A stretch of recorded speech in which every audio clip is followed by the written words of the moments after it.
Okay, here we are. I've got a chain of 26. As you can see, it's about, let's see what it is. Yeah, it's right about 8 inches. So it's a little smaller than the dimensions that they give me on my pattern. But again, I changed the pattern that I sent you to Dishy Yarn with the hook size I'm using. So the dimensions that they give no longer really apply because I didn't redo the dimensions. So now here I am with my 26 chains, and I'm holding them so I can see the nice circle on top. And if I look at row 1, it says SC single crochet into the second chain from the hook. So the first chain from the hook, meaning not the one on the hook, but the first chain from the hook is right here, and the second chain from the hook is right here. So remember our single crochet. We don't yarn over first. We just go through. Again, this is that fiddly part, that first row. So we're going to go through that stitch, which puts us under two threads, right?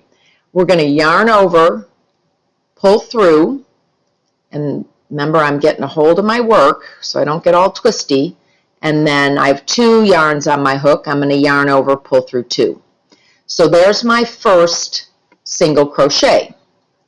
So if I look at my instructions, it says, and single crochet into each stitch across. So now I'm going to just continue. I made my chains nice and loose so that this isn't too hard. If you made your chains really tight, it's really difficult to get your hook through them on this first row. So again, this is fiddly, but I'm nursing my hook through to go under that circle of thread on top. I'm going to yarn over, pull through, yarn over, pull through 2, and that's my single crochet. So I continue to turn my chain so I can see the 2. If I let it go sideways or the back, then all of a sudden I can't tell what I'm trying to go through anymore, and I've got a twist in it. So I'm going to continue across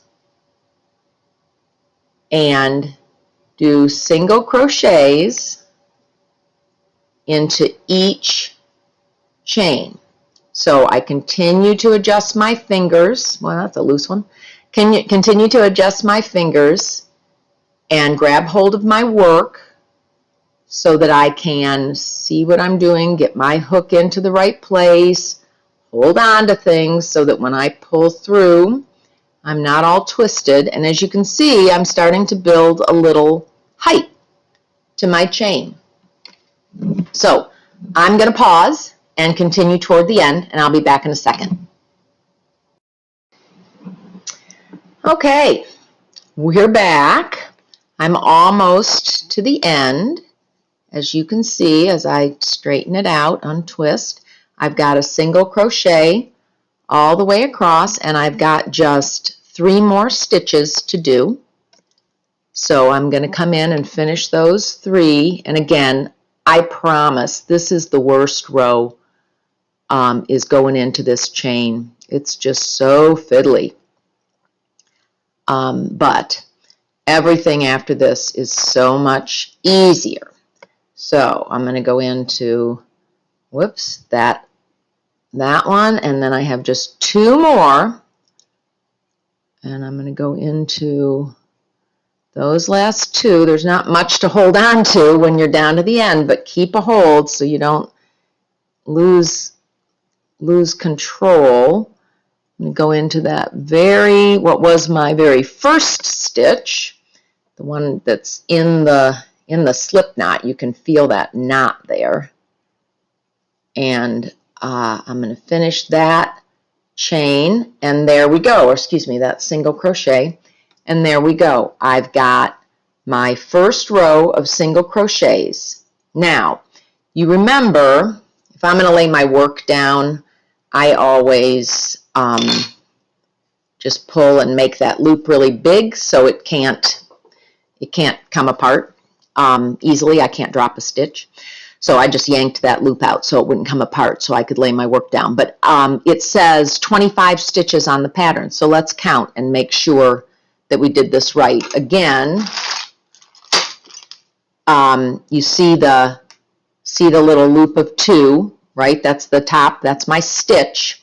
So let's count them. 1, 2, 3, 4, 5, 6, 7, 8, 9, 10,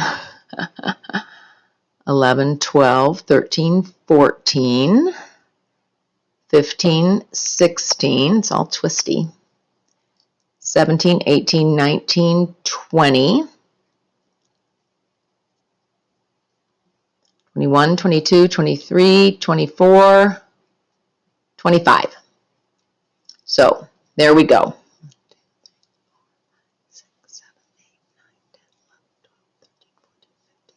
17, 18, 19, 20, 22, 23, 24. That's what I thought. Yes, no. So I didn't do that right. I'm missing a stitch. So I obviously didn't do enough chains. So I'll go back and redo this, and I'll be back with a corrected one that's actually 25 stitches long.